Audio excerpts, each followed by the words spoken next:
2 రోజుల క్రితం కశ్మీర్ పహల్గామ్లో జరిగిన ఉగ్రదాడిలో 26 మంది మరణించిన సంగతి తెలిసిందే. పాకిస్తాన్ ఆధారిత లష్కర్-ఇ-తోయిబా అనుబంధ సంస్థగా భావిస్తున్న ది రెసిస్టెన్స్ ఫ్రంట్ అనే ఉగ్రవాద సంస్థకు చెందిన ఉగ్రవాదులు ఆ దాడి జరిపారు. మినీ స్విట్జర్లాండ్గా పిలువబడే పహల్గామ్ బైసరన్ ప్రాంతంలోకి ఉగ్రవాదులు స్థానిక దుస్తుల్లో వచ్చి అక్కడ ఉన్న పర్యాటకులపై విచక్షణారహితంగా కాల్పులు జరిపారు. కాల్పుల అనంతరం ఉగ్రవాదులు అడవిలోకి పారిపోగా ఈ చర్యను ప్రపంచ దేశాలు తీవ్రంగా ఖండించాయి. ఉగ్రవాదులను పట్టుకునేందుకు దేశ రక్షణ దళాలు తీవ్రంగా శ్రమిస్తున్నారు.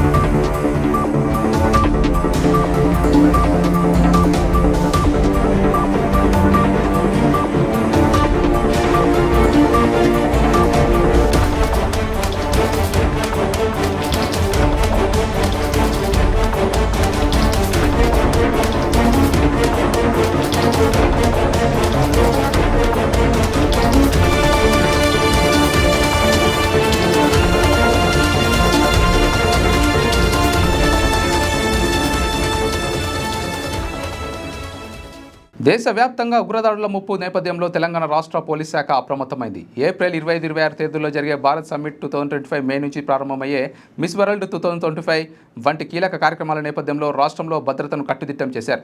ముఖ్యంగా హైదరాబాద్ వంటి ప్రధాన కేంద్రాల్లో కట్టుదిట్టమైన చర్యలు తీసుకుంటున్నారు. సిఎస్ శాంతికుమారి ఆదేశాల మేరకు డీజీపీ జితేందర్ రాష్ట్ర పోలీస్ అధికారులకు స్పష్టమైన సూచనలు చేశారు. భారత్ సమ్మిట్ సందర్భంగా 100 దేశాల నుంచి ప్రతినిధులు, మిస్ వరల్డ్కు 140 దేశాల నుంచి కంటెస్టెంట్స్ రానుండడంతో ఎలాంటి అవాంఛనీయ సంఘటనలు జరగకుండా ముందస్తు చర్యలు తీసుకుంటున్నారు. సైబరాబాద్ పరిధిలోని కార్యక్రమాల ప్రాంతాలు గురువారం రాత్రి నుంచే భద్రతా కవరేజ్ కిందకి తీసుకుంటున్నారు. హైటెక్ సిటీ, పర్యాటక ప్రాంతాలు, పాత బస్తీ లాంటి కీలక ప్రాంతాల్లో తనిఖీలు, నిఘా చర్యలు ముమ్మరం చేశారు. కౌంటర్ ఇంటెలిజెన్స్ ఆధ్వర్యంలో అనుమానితులపై నిఘా కొనసాగుతోంది. హైదరాబాద్ నగరంలో ఇప్పటికే టెర్రరిస్టుల దాడులకు గురైన ప్రాంతాలు సహా అనేక పర్యాటక ప్రాంతాల్లో భద్రతా సిబ్బందిని అప్రమత్తం చేశారు. కౌంటర్ ఇంటెలిజెన్స్ ద్వారా ఎప్పటికప్పుడు వివరాలు సేకరిస్తున్నారు. అనుమానితులు సమస్యాత్మక ప్రాంతాల్లో పటిష్టమైన నిఘా పెట్టినట్లు పోలీసులు తెలిపారు. నగరంలో అత్యంత పటిష్టాత్మక కార్యక్రమాలు జరుగుతుండడంతో పోలీసు యంత్రాంగం సవాల్గా తీసుకుంది. ఎలాంటి అవాంఛనీయ ఘటనలకు తావు లేకుండా ముందస్తు కార్యాచరణ రూపొందిస్తున్నారు.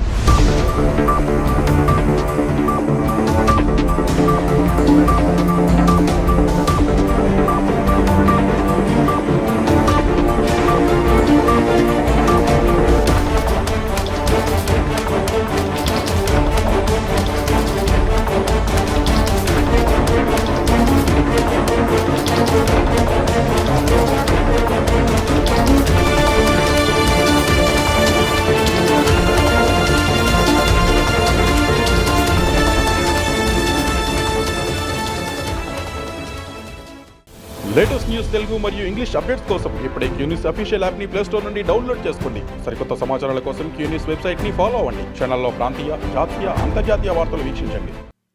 లైక్ చేయండి.